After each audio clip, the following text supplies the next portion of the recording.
Welcome to day 14 of our May Art Challenge.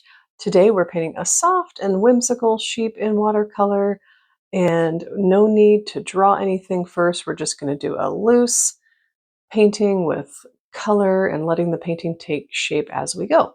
So I'm starting with some yellow ochre here. It's very watered down, and I'm just going to do a basic circular shape. I'm leaving a little bit of a notch out of the top there, as you can see, which is going to kind of act as a highlight when all is said and done here.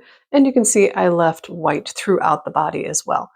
And while that is still wet, I'm coming in with Payne's Gray, also diluted, and I'm just tapping it in here and there and letting the two colors blend together as they will. I'm not trying to force anything. I'm just tapping, you can see, pretty freely here. And I'm going to make it a little bit darker towards the bottom, just, because you would expect it to be a little bit darker down there with shadows and such. And just reshaping it. Like I said, this is going to take shape as we go.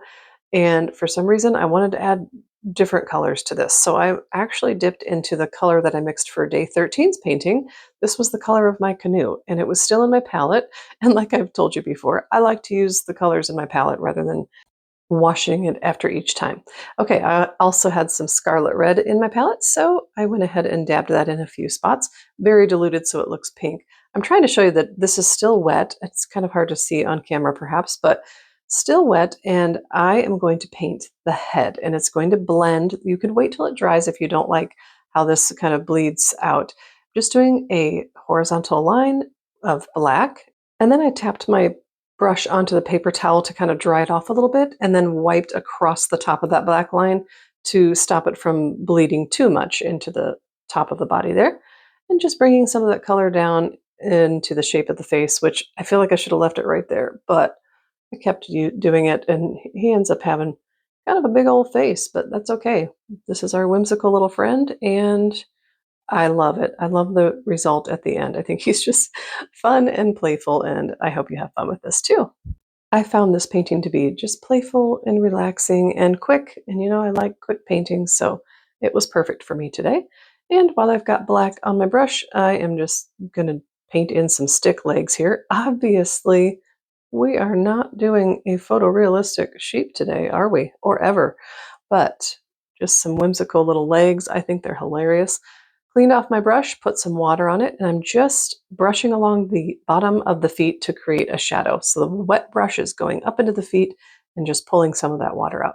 And then I decided I want a little bit of a background. So I went back into that blue-green color that I mixed in my painting for yesterday's canoe painting, and I just want that to be the background. And at first I was going to leave that white space around the sheet because sometimes I like that look, but you'll see in a little bit. I'm going to color that in, and being loose with the background as well. You could tape this off if you wanted it to have a nice clean border. It's just really up to you, personal preference. That's pretty much what art is at all times.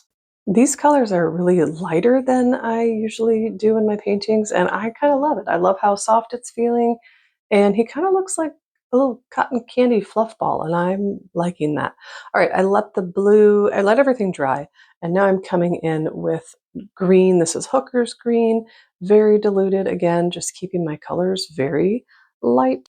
And once that's completely dry, I'm coming in with my Sharpie pen. Everything is completely dry, and I'm using a Sharpie pen to just scribble in a little outline of the head. Not going to be too precise here either, and just kind of starting to put little curly hair here around here and there, scribbling around the face a little bit more, roughing it up a little bit. It was already a little rough since it was blending in, but I wanted to make it even more scribbly. And now I am just dotting in some little hairs here and there, kind of making it look like he's got, curly hair, even though I'm not doing like really swirly things. I'll zoom in here so you can see a little bit better what I'm doing. I'm just kind of just doing little squiggly lines everywhere, and including around the edge of it to soften up that oval shape, I guess. I always love the moment when I get to come in with the pen, because it just, to me, brings everything to life, if you will, and just makes it fun and carefree, and I just love it. And I decided I wanted the legs a little bit darker, so just scribbling lines in there as well.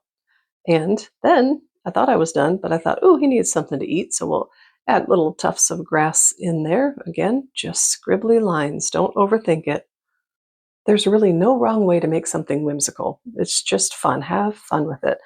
And I guess I just didn't want my white gel pen to feel left out, so here I come in just to add some squiggly lines, and it looks like I'm trying to add eyes there, but that is not what my intention was, so that looks kind of goofy, so I just came back in with my black pen to, for the most part, cover those up, but leave in a little bit of the white in the head area for just interest and, I was going to say highlights, but really just for some interest and whimsy.